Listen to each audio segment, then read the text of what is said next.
क्या आप तसव्वुर कर सकते हैं एक ऐसे बच्चे के बारे में जिसके पास न कोई शाही ढाल है और न ही कोई वजनी तलवार, लेकिन जब वो सहराओं में निकलता था तो जंगल के बादशाह यानी खूंखार शेर उसके सामने सर झुका देते थे। क्या आप यकीन करेंगे कि यरूशलेम की पहाड़ियों में भेड़ बकरियां चराने वाला एक मामूली सा चरवाहा एक दिन पूरी दुनिया का ताकतवर तरीन बादशाह बनेगा?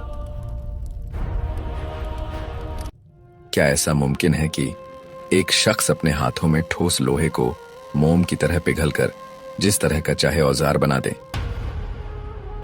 नाजरीन किराम, यरूशलेम के शोर शराबे से दूर जनूब की समत तकरीबन 10 मील के फासले पर बैतुल लहम की पुरसुकून वादियां फैली हुई थीं, जहां की हवाओं में मिट्टी की सौंधी खुशबू और भेड़ बकरियों के रेवड़ की आवाजें गूंजती थीं। यहां ईशा नामी एक बूढ़ा शख्स रहता था जिसका एक सबसे छोटा बेटा था, हजरत दाऊद अलैहिस्सलाम। दोस्तों, अगर आप उस दौर में वहां मौजूद होते तो आप एक ऐसे लड़के को देखते जिसका चेहरा चांद की तरह चमकता था। रंगत सफेद और सुर्खी माइल थी और आंखों में एक ऐसी गहराई थी जैसे वो कोई बहुत बड़ा राज छुपाए हुए हों। वो कद में पस्ता थे, लेकिन उनकी शख्सियत में एक ऐसी मशहूर कुन कशिश थी कि जो भी उन्हें देखता बस देखता ही रह जाता। उनके बोलने का अंदाज इतना मीठा और बावकार था कि सुनने वाला अपनी होश खो बैठता था। वो सारा दिन धूप के साए में जंगलों में गुजारते। उनके हाथ में सिर्फ एक लकड़ी का आसा, एक चमड़े की थैली और एक फलाखन गोफन होता था। वो कोई आम लड़का नहीं था। वो जंगल में शेरों का कान पकड़कर उन पर सवार हो जाया करते थे और वो दरिंदा जिसके नाम से लोग कांपते थे दाऊद अलैहिस्सलाम के सामने एक पालतू जानवर की तरह गर्दन झुकाकर खड़ा रहता था। एक दोपहर जब सूरज आसमान के बीचों बीच था, दाऊद अलैहिस्सलाम एक वीरान रास्ते से गुजर रहे थे। अचानक एक अजीब सी आवाज आपने सुनी। एक पत्थर से आवाज गूंजी, ए दाऊद, मुझे उठा लो, मैं हजरे हारून हूं जिससे हारून ने एक शख्स को मारा था। मैं तुम्हारे काम आऊंगा। दाऊद अलैहिस्सलाम ने हैरत से उस पत्थर को देखा। उन्होंने झुककर उस पत्थर को उठाया और अपनी थैली में रख लिया। अब भी चंद कदम ही चले थे कि एक और पत्थर बोल उठा, मैं हजरे मूसा हूं, मुझे उठा लीजिए, मैं तुम्हारे काम आऊंगा। हजरत की हैरानी अभी खत्म नहीं हुई थी कि एक तीसरा पत्थर आवाज देने लगा, ए दाऊद, मैं वो पत्थर हूं जिससे तुम जालिम जालूत का खात्मा करोगे, मुझे भी अपने साथ रख लो। दोस्तों, एक कमसिन नौजवान जिसने अभी जंग और जदल की दुनिया नहीं देखी थी, उसके सामने पत्थर बोल रहे थे और उसे एक ऐसी जंग की खबर दे रहे थे जिसके बारे में पूरा मुल्क खौफजदा था। उस वक्त फलस्तीन का वो इलाका एक ऐसे जाबिर सरदार के कब्जे में था जिसका नाम जालूत था। वो इतना कद आवर और ताकतवर था कि इसराइली उसे देखकर ही बेहोश हो जाते थे। वो बनी इसराइल का दुश्मन था और उसने तालूत के लश्कर को तित्तर बित्तर कर दिया था। बादशाह तालूत ने ऐलान करवा दिया था कि जो शख्स जालूत का सर लाएगा, मैं उसे अपनी आधी सल्तनत दे दूंगा और अपनी बेटी का निकाह उससे कर दूंगा। लेकिन किसी में इतनी हिम्मत नहीं थी कि इस देव कामत शैतान के सामने खड़ा हो सके। जब यह ऐलान दाऊद अलैहिस्सलाम के कानों में पड़ा तो उन्हें वो पत्थर याद आए। उनके अंदर एक अज़्म पैदा हुआ। वो सीधे मुनादी करने वालों के पास गए और उनसे कहा, मैं जालूत को कत्ल करूंगा। लोग हंसने लगे। एक दुबला पतला नौजवान बगैर किसी आहनी जिरह के, बगैर किसी भारी तलवार के इस खतरनाक जालूत से लड़ेगा। यह खबर जंगल की आग की तरह बादशाह तक पहुंची। बादशाह तालूत ने जब इस रोशन चेहरे वाले नौजवान को देखा तो उसे अपनी आंखों पर यकीन नहीं आ रहा था। उसे लगा शायद यह लड़का नादान है। खैर, मैदान जंग सज चुका था। एक तरफ जालूत का टिड्डी दल लश्कर था जो लोहे के लिबास में छुपा हुआ था और दूसरी तरफ बनी इसराइल के चंद खौफजदा सिपाही। जालूत ने कह कहा लगाया और पुकारा, कौन है जो मुझसे टक्कर लेगा? दाऊद अलैहिस्सलाम अपने असा और इन 3 पत्थरों के साथ आगे बढ़े। जालूत ने उन्हें देखा और हिकारत से हंसा, लेकिन उसे क्या मालूम था कि इस लड़के की थैली में वो पत्थर मौजूद है जिसने उसे जहन्नम वासिल करने की कसम खा रखी है। जालूत चीख चीख कर पुकार रहा था, बनी इसराइल के बुजदलो, क्या तुम्हारे पास कोई ऐसा मर्द नहीं जो मेरा सामना कर सके। तालुत के लश्कर में खामोशी छाई हुई थी। इसी सन्नाटे को चीरते हुए हजरत दाऊद अलैहिस्सलाम आगे बढ़े। उनके एक हाथ में लकड़ी का सादा सा असा था और दूसरे में वो पुरानी चमड़े की गोफन। जब वो जालूत के सामने पहुंचे तो दुश्मन का वो सरदार जोर से हंसा। उसकी हंसी में तजहीक थी। क्या तुम एक कुत्ते को मारने आए हो जो तुम्हारे हाथ में यह लकड़ी है? दाऊद अलैहिस्सलाम के चेहरे पर एक अजीब सा सुकून था।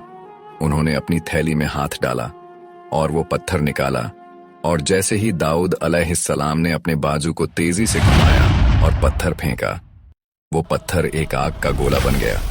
वो हवा को चीरता हुआ सीधा जालूत के माथे पर लगा, बिल्कुल उस जगह जहां उसके हेलमेट में थोड़ी सी दरार थी। एक जोरदार थक की आवाज आई और अगले ही लम्हे वो देव का आमद जिस्म, वो गुरूर, वो ताकत मिट्टी के ढेर की तरह जमीन पर गिर पड़ी। जालूत की आंखें पत्थर आ गईं, उसका जिस्म तड़पा और फिर वो हमेशा के लिए खामोश हो गया। वो फौज जो अभी तक जीत के ख्वाब देख रही थी, अपने सरदार को एक लड़के के हाथों मरता देखकर हवास खो बैठी। बनी इजराइल ने नारा बुलंद किया और दुश्मन पर टूट पड़े। यह एक ऐसी फतह थी जिसका तज़किरा खुद कुरान पाक में यूं आया है, दाऊद के हाथों जालूत कत्ल हुआ। इस एक वाक़े ने दाऊद अलैहिस्सलाम को गुमनामी से निकालकर बादशाही के तख्त तक पहुंचा दिया। शाही ऐलान के मुताबिक उन्हें आधी सल्तनत दे दी गई और शहजादी अनियाह से जवानी में उनका निकाह कर दिया गया। अब सवाल यह है कि क्या एक चरवाहे के लिए महल की जिंदगी आसान थी? क्या तख्त और ताज ने उन्हें बदल दिया? बिल्कुल नहीं। वो अब भी वही सादगी पसंद इंसान थे, लेकिन अब उनके कंधों पर पूरी कौम की जिम्मेदारी थी। महल में जिंदगी पुरसुकून लग रही थी, लेकिन कुदरत उन्हें एक और बड़ी आजमाइश के लिए तैयार कर रही थी। उनके यहाँ एक खूबसूरत बेटा पैदा हुआ जिसका नाम अल-बशालूम रखा गया। दाऊद अलैहिस्सलाम उसे देखकर मुस्कुराते, लेकिन वो यह नहीं जानते थे कि यही बेटा एक दिन उनकी जिंदगी का सबसे बड़ा दुख बनने वाला है। एक तरफ यह खानदानी तलखियां बढ़ रही थीं, तो दूसरी तरफ अल्लाह ने दाऊद अलैहिस्सलाम पर अपनी किताब जबूर नाजिल फरमाई। यह वो किताब थी जिसकी आयात जब वो अपनी मशहूर कुन आवाज में पढ़ते थे तो कायनात का झर्रा जर्रा थम जाता था। दोस्तों, सूरज जब सुबह की पहली किरणों के साथ उफुक से नमूदार होता तो वादी में एक अजीब सा सन्नाटा छा जाता था। यह वो वक्त था जब हजरत दाऊद अलैहिस्सलाम अपनी मखसूस जगह पर बैठकर अल्लाह की नाजिल करदा किताब जबूर की तिलावत शुरू करते थे। जबूर जो महज एक किताब नहीं थी, बल्कि हिकमत, हमद और इलाही इश्क का एक ऐसा निचोड़ थी जो पारों और टुकड़ों की सूरत में हजरत दाऊद अलैहिस्सलाम के सीने पर उतरी। रिवायात के मुताबिक यह मुकद्दस किताब माह रमजान में आप पर नाजिल की गई। जब हजरत दाऊद अलैहिस्सलाम अपनी बुलंद और सुरीली आवाज में जबूर की आयात पढ़ते तो फिजा का दर्जा हरारत बदलने लगता। हजरत की आवाज इतनी मीठी और पुरकशिश थी कि जंगल के वहशी दरिंदे जो एक दूसरे का खून बहाने के आदी थे, वो सब अपने शिकार को भूलकर हजरत दाऊद अलैहिस्सलाम के गिर्द खामोश खड़े हो जाते। आसमान पर उड़ते परिंदे अपनी परवाज रोक लेते और हवा में रुककर उनकी तस्बीह का साथ देने लगते थे। कुरान पाक में अल्लाह ताला फरमाता है कि हमने पहाड़ों और परिंदों को दाऊद अलैहिस्सलाम के लिए मुसख्खर कर दिया था, यानी जब वो अल्लाह की पाकी बयान करते तो वो ठोस पत्थर और बुलंद ओबाला पहाड़ भी गूंज उठते और उनके साथ मिलकर पुकारते, सुभान अल्लाह। कहा जाता है कि हजरत के आंसू की नमी से जमीन पर घास उगाती थी और उनकी तड़प और आहों की गर्मी से वो घास जलकर राख हो जाती थी। उनका पूरा वजूद अल्लाह की मोहब्बत में पिघल जाता था। मगर इसी नूरानी माहौल के बरक्स शाही महल के बंद कमरों में कुछ और ही चल रहा था। हजरत दाऊद अलैहिस्सलाम के यहाँ एक बेटा था जिसका नाम अल-बशालूम था। वो देखने में बहुत हसीन था, वजीह था, बिल्कुल अपने बाप की तरह जिस्मानी कुव्वत का मालिक था, लेकिन उसके दिल में वो आजज़ी नहीं थी जो दाऊद अलैहिस्सलाम का खासा थी। दोस्तों, अब यहाँ से कहानी एक बहुत बड़ा मोड़ लेती है। अल-बशालूम को अपने बाप से कोई दुश्मनी नहीं थी, लेकिन उसे इक्तिदार की भूख लग चुकी थी। उसे वो तख्त ओ ताज चाहिए था जिस पर हजरत दाऊद अलैहिस्सलाम बैठे थे। वो भूल गया था कि यह बादशाही दाऊद अलैहिस्सलाम ने मांगी नहीं थी, बल्कि अल्लाह ने उन्हें इनाम में दी थी। इक्तिदार की हवस में अल्बशालूम ने आहिस्ता आहिस्ता लोगों के दिलों में अपने बाप के खिलाफ जहर भरना शुरू कर दिया। वो लोगों से मिलता, उनकी हमदर्दियां समेटता और जाहिर यह करता कि वो उनका सबसे बड़ा खैर ख्वाह है। वो एक ऐसा बेटा बन चुका था जो अपने ही बाप की सल्तनत की बुनियादें खोद रहा था। उधर हजरत दाऊद अलैहिस्सलाम अपनी इबादत में इतने मुनहमक थे कि उन्हें महल की इन साजिशों की खबर तक न थी। उनकी इबादत का तरीका देखकर फरिश्ते भी हैरान रह जाते। वो एक दिन रोजा रखते और एक दिन इफ्तार करते, रात का आधा हिस्सा आराम करते और एक तिहाई हिस्सा अल्लाह के सामने सजदे में गुजार देते। वो इतने बड़े बादशाह थे, पूरी दुनिया के हुक्मरान थे, लेकिन उनके दिल में एक बात खटकती थी। एक दिन अल्लाह ने उन पर वही नाजिल की कि ए दाऊद, तुम एक बेहतरीन बंदे होते अगर तुम अपना रिज्क अपने हाथों से कमाकर खाते और बैतुल माल पर बोझ न बनते। यह सुनकर दाऊद अलैहिस्सलाम मगमूम हो गए। वो जारो कतार रोने लगे। एक बादशाह जिसके पास हीरे जवाहरात के ढेर थे, वो अब यह सोचने लगा कि मैं मेहनत मजदूरी कैसे करूंगा। और फिर अल्लाह ने उन्हें एक ऐसा मौजा अता किया जिसने जंगों की तारीख बदल दी। अल्लाह ने लोहे को हुक्म दिया कि वो दाऊद अलैहिस्सलाम के हाथों में मोम बन जाए। इस हुक्म के बाद हजरत दाऊद अलैहिस्सलाम ने लोहे का काम शुरू कर दिया। हजरत दाऊद अलैहिस्सलाम लोहे का एक ठोस और वजनी टुकड़ा उठाते, उसे न आग में डालते न किसी कोयले की तपिश देते। जैसे ही उनके हाथ इस धातु को छूते, वो सर्द और सख्त लोहा मोम की तरह नरम हो जाता। वो उसे अपनी उंगलियों से ऐसे खींचते जैसे कोई सूत का धागा काट रहा हो। उनके माथे पर मेहनत के पसीने के कतरे मोतियों की तरह चमक रहे होते। वो लोहे के बारीक बारीक हल्के बनाते और उन्हें एक दूसरे में ऐसे पिरोते कि एक मजबूत और हल्की जिरह आमर तैयार हो जाती। इससे पहले लोग जंगों में लोहे के भारी तख्ते सीने पर बांधते थे, जिनका वजन इतना होता कि सिपाही ठीक से हरकत भी नहीं कर पाता था। लेकिन हजरत दाऊद अलैहिस्सलाम ने दुनिया को पहली बार चेन मेल यानी कड़ियों वाली जिरह से मुतारिफ कराया। यह जिरह इतनी हल्की थी कि पहनने वाला इसे महसूस भी नहीं करता, लेकिन इतनी मजबूत कि कोई तलवार या नेजा इसे चीर न पाता था। वो रोजाना एक जिरह तैयार करते और उसे बाजार में 1000 दिरहम में फरोख्त करते। उन्होंने अपनी जिंदगी में ऐसी 360 जिरहें बनाई और 3,60,000 दिरहम कमाकर बैतुल माल से मुकम्मल बेनियाज हो गए। वो एक ऐसे बादशाह थे जो जौ की रोटी खाते और खजूर की छाल से टोकरियां बनाते थे। एक तरफ बाप अपनी रातें इबादत में गुजार रहा था और दिन मेहनत मजदूरी में गुजारता ताकि वो अल्लाह का पसंदीदा बंदा बन सके।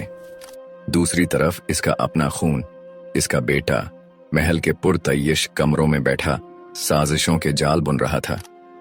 अल्बशालूम की खूबसूरती और इसकी चिकनी चुपड़ी बातों ने लोगों को अपना गर्विदा बना लिया था।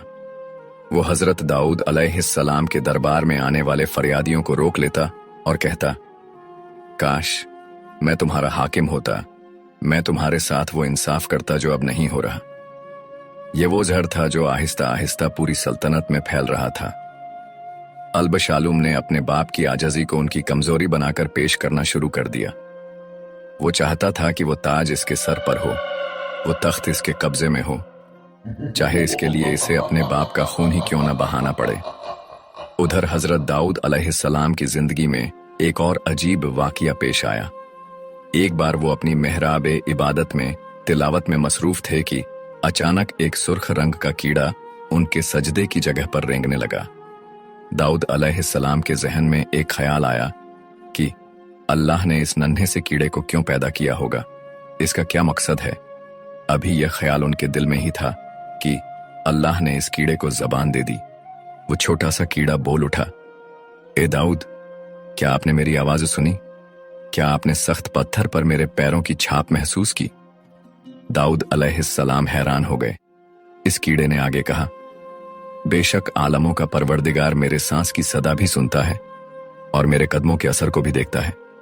ए अल्लाह के नबी, अपनी आवाज को धीमा रखिए और इसकी बारगाह में इस कदर फरियाद न कीजिए कि जैसे वो आपसे दूर हो।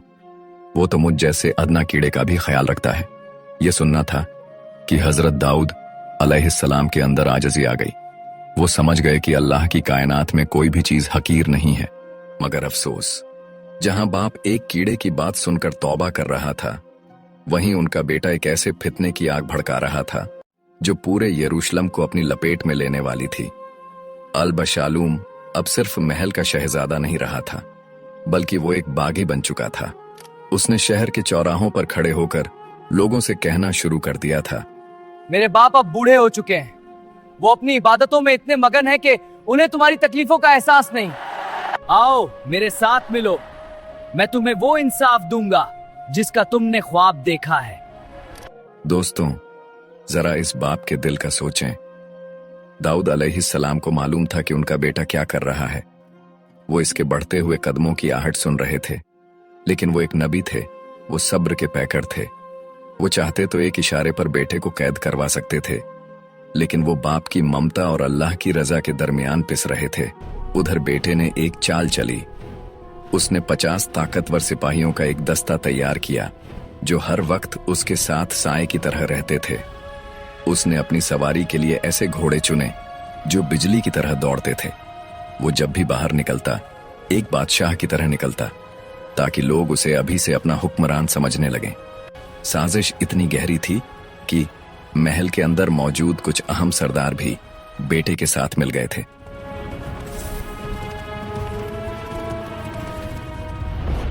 फिर एक शाम जब दाऊद अलैहिस्सलाम जबूर की तिलावत कर रहे थे, अचानक यरूशलेम के बड़े गेट से घोड़ों के टापों की आवाजें सुनाई दी। लोग चीख रहे थे, हर तरफ अफरा तफरी मच गई थी। खबर आई कि अल-बशालूम ने अपनी फौज के साथ महल का घेराव कर लिया है और वो तख्त पर कब्जा करने के लिए आगे बढ़ रहा है। अब दाऊद अलैहिस्सलाम के पास दो रास्ते थे, या तो वो अपने बेटे के खिलाफ तलवार उठाएं और अपने ही खून से हाथ रंगे, या फिर वो खामोशी से अपना तख्त छोड़ दें और अल्लाह के फैसले का इंतजार करें। लेकिन हजरत दाऊद अलैहिस्सलाम ने इसके खिलाफ जंग करने के बजाय शहर छोड़ने का फैसला किया। इस फैसले की बड़ी वजह यह थी कि वो नहीं चाहते थे कि एक मुकद्दस शहर में अपनों का खून बहे और अल्लाह के घर की बेहुरमती हो। वो अपने चंद वफादार साथियों के साथ शहर से बाहर निकल गए। अल-बशालूम ने तख्त पर कब्जा कर लिया, लेकिन जल्द ही दोनों लश्करों के दरमियान शहर से बाहर एक जंगल में मुकाबला हुआ। हजरत दाऊद अलैहिस्सलाम ने अपने सिपह सालारों को सख्ती से ताकीद की थी कि अल-बशालूम को जिंदा गिरफ्तार किया जाए और उसे नुकसान न पहुंचाया जाए। जंग के दौरान जब अल-बशालूम का लश्कर बिखर गया तो वो अपने खच्चर पर सवार होकर भागा। रास्ते में एक बड़े दरख्त की शाखें नीची लटक रही थीं। अल-बशालूम के लंबे बाल इन शाखों में बुरी तरह उलझ गए और वो हवा में लटक गया। सिपाहियों ने जब उसे इस हाल में देखा तो फितना खत्म करने के लिए उसे वहीं कत्ल कर दिया। जब हजरत दाऊद अलैहिस्सलाम को अपने बेटे की मौत की खबर मिली तो वो एक बाप के तौर पर बेहद गमगीन हुए और झारो कतार रोए। लेकिन इसके साथ ही उनकी बादशाही दोबारा बहाल हो गई और मुल्क में अमन कायम हो गया। उनकी 100 साला जिंदगी का हर पल मौजात से भरा हुआ था। उनकी बादशाही बिलादे शाम से लेकर फारस के इलाकों तक फैली हुई थी। वो एक ऐसे हाकिम थे जो रातों को आम इंसान बनकर गलियों में निकलते और लोगों से अपने बारे में पूछते कि तुम्हारा बादशाह कैसा है? वह बहुत अच्छे और न्यायप्रिय हैं। दोस्तों, यहाँ से कौम दाऊद अलैहिस्सलाम का दिल दहला देने वाला वाकया शुरू होता है। क्या कोई पूरी की पूरी कौम एक ही रात में जानवर बन सकती है? यह कोई अफसाना नहीं, बल्कि यरूशलेम के करीब बसने वाली इस बस्ती की हकीकत है, जिन्होंने हजरत दाऊद अलैहिस्सलाम के दौर में अल्लाह के एक हुक्म को मजाक समझ लिया था। यह किस्सा है आयला नामी बस्ती का, जो बहीरा ए कुलजुम रेड सी के साहिल पर वाकई थी। यह एक खूबसूरत और खुशहाल शहर था जहां के लोग मछलियां पकड़ने के माहिर थे। नीलगू समंदर की लहरें जब साहिल से टकराती थीं तो उनमें चांदी की तरह चमकती हजारों मछलियां उछलती नजर आती थीं। लेकिन इस बस्ती के लिए अल्लाह का एक सख्त कानून था। हफ्ते, सैटरडे का दिन सिर्फ इबादत के लिए होगा। इस दिन मछली पकड़ना हराम है। हफ्ते की सुबह जब सूरज तुल्लू होता तो एक अजीब मौजज़ा होता। समंदर की तमाम मछलियां जो बाकी 6 दिन गहराइयों में छुपी रहती थीं, वो हफ्ते के दिन सतह पर आ जाती और साहिल के इतना करीब होती कि कोई बच्चा भी उन्हें हाथ से पकड़ सकता था। वो मछलियां गोया इन लोगों को चिढ़ाती थीं, उनके सब्र का इम्तिहान लेती थीं। मछलियों की कसरत देखकर इन लोगों के दिल में लालच बढ़ने लगी। उनके दिल में लालच का सांप करवटें लेने लगता था। वो सोचते कि हाय, इतनी दौलत सामने है और हम सिर्फ इबादत में वक्त गुजार रहे हैं। बिलाखिर शैतान ने उनके जहनों में एक मक्काराना तरकीब डाली। उन्होंने सोचा कि हम मछली पकड़ेंगे भी नहीं और मछली हाथ से जाएगी भी नहीं। उन्होंने साहिल के साथ बड़े बड़े गड्ढे खोद दिए और छोटी छोटी नदियां समंदर से जोड़ दी। हफ्ते के दिन जब मछलियां लहरों के साथ इन गड्ढों में दाखिल होती तो ये लोग नदियों के मुंह बंद कर देते। मछलियां फंस जाती और इतवार की सुबह ये लोग बड़ी शान से इन मछलियों को निकाल लेते थे। वो समझते थे कि उन्होंने खुदा को धोखा दे दिया है। जब हजरत दाऊद अलैहिस्सलाम को इस चालबाजी की खबर मिली तो उन्होंने खबरदार कर दिया और कहा, ए मेरी कौम के लोगों, अल्लाह की हुदूद से मत खेलो, यह वो रास्ता है जो तुम्हें तबाही की तरफ ले जाएगा। लेकिन वो लोग हंसते और कहते, हमने हफ्ते के दिन मछली कहां पकड़ी, हम तो इतवार को पकड़ते हैं। उनकी आंखों में लालच की ऐसी पट्टी बंधी थी कि उन्हें आने वाला तूफान नजर नहीं आ रहा था। दोस्तों, अब यहां से सूरत हाल बेहद संगीन हो गई। बस्ती 3 हिस्सों में बंट गई। एक वो जो गुनाह कर रहे थे, दूसरे वो जो खामोश तमाशाई थे और तीसरे वो चंद लोग जिन्होंने हक की बात कही और गुनाहगारों से अलहदा होने का फैसला किया। उन्होंने बस्ती के दरमियान एक दीवार खड़ी कर दी ताकि अल्लाह का अजाब जब आए तो वो इससे महफूज रहें। हजरत दाऊद अलैहिस्सलाम ने उन पर लानत की और उनसे बेजारी का इजहार कर दिया। वो रात आयला की बस्ती के लिए आखिरी इंसानी रात थी। फिजा में एक पुरअसरार बोझ था। परिंदों ने चहचहाना बंद कर दिया था और समंदर की लहरें भी खामोश थीं। गुनाहगार लोग अपने घरों में मछलियों के कबाब खाकर सुकून की नींद सो गए, ये सोचे बगैर कि कल की सुबह उनके लिए क्या लाने वाली है। अगली सुबह जब सूरज निकला तो बस्ती के उस हिस्से में जहां नेक लोग रहते थे, एक अजीब सी खामोशी थी। न किसी के चलने की आवाज, न बाजार की चहल पहल।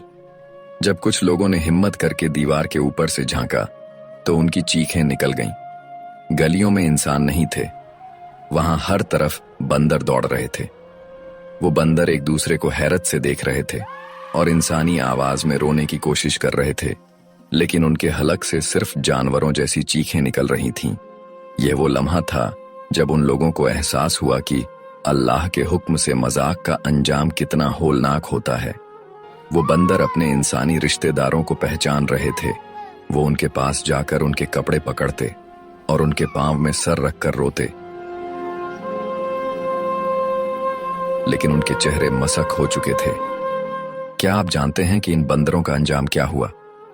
कुरान बताता है कि वो 3 दिन से ज्यादा जिंदा न रह सके और पूरी की पूरी नस्ल मिट गई, लेकिन उनका यह इबरतनाक किस्सा कयामत तक के लिए महफूज कर लिया गया।